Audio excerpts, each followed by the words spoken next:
santé. Elle nous entraîne sur la pointe des pieds, évidemment, dans l'intimité des grandes de ce monde. Clémentine Portier-Kaltenbach. Aujourd'hui, à défaut de défilé de mode, parce que c'est vrai que c'est la semaine normalement de la Fashion Week, eh bien, on part à la rencontre de fashionistos.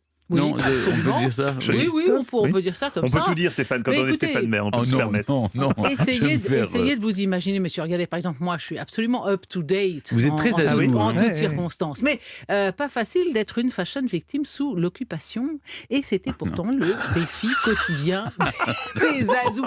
Alors, bon, le principe existentiel du zazou, évidemment, c'est d'être contre, de provoquer, d'aller à l'encontre des conventions. L'époque, évidemment, est aux cheveux courts, hein, la coupe militaire. Ah, donc il faut avoir les cheveux longs. Et eux, ils vont bien sûr avoir les cheveux longs. À l'époque, on récupère les cheveux dans les salons de coiffure parce qu'on en fait du fil, on en fait des pantoufles. Et les zazous, justement, eux, se font pousser les cheveux. Ils ont les cheveux mi-longs, gominés, bouffants. Ils se font une espèce de houppette au-dessus de la tête. C'est d'ailleurs assez moche. Hein. Vous me direz, Stéphane, où vous faites couper les cheveux, j'adorerais avoir des pantoufles en poil de Berne.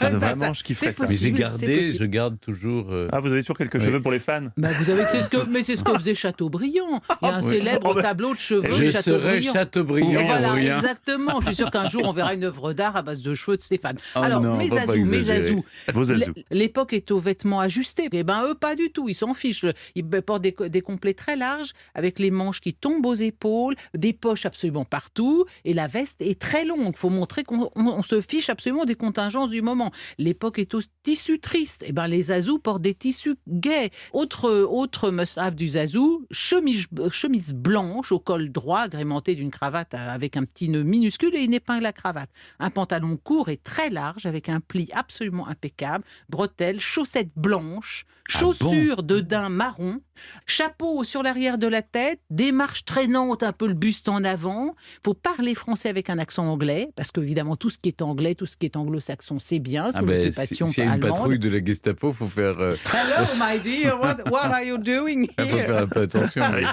Ici, Londres. Puis, le truc vraiment typique du zazou, c'est d'avoir un parapluie sous le bras, mais de ne jamais l'utiliser. Même s'il pleut des cordes. Exactement. En fait, le zazou, il pratique une forme de militantisme déguisé. Je déteste tout ce que tu veux m'imposer. Le mot lui-même est bizarroïde. En fait, ça vient d'une chanson de Cab Calloway qui est sortie dans les années 30, en 33. Très précisément, c'est un morceau de jazz qui s'appelait Zazou Zaz. Bon. Et puis, il y a un chanteur français qui l'a repris en 38 en appelant ça « Je suis swing ».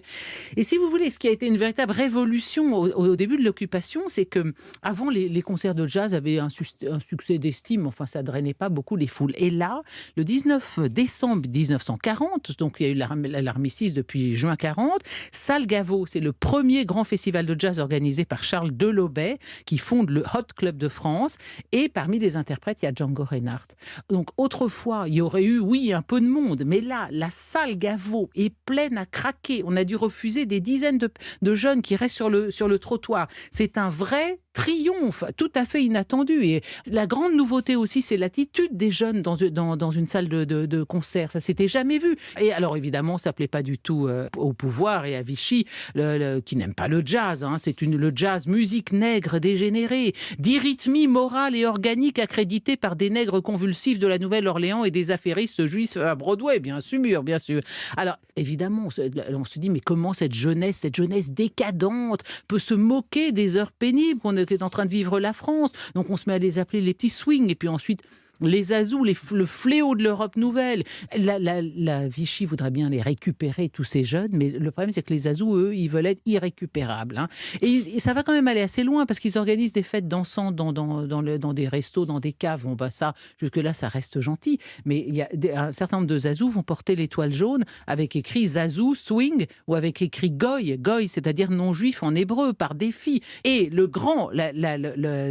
l'outil, l'objet de répression du zazouisme par les jeunesses populaires françaises, qui sont leurs adversaires idéologiques, c'est la tondeuse. Donc leurs adversaires, les jeunesses populaires, là, les chopent à la sortie des bistrots, ils se retrouvent avec pour slogan « scalpez-les tous » et on leur coupe leurs belles touffes de cheveux qui se sont donné un mal de chien à faire pousser pour les tondre et les passer à tabac. Vous voyez, l'incarnation du zazou, c'est Jean Marais. Jean Marais prétendait que c'était lui qui avait lancé tout ça.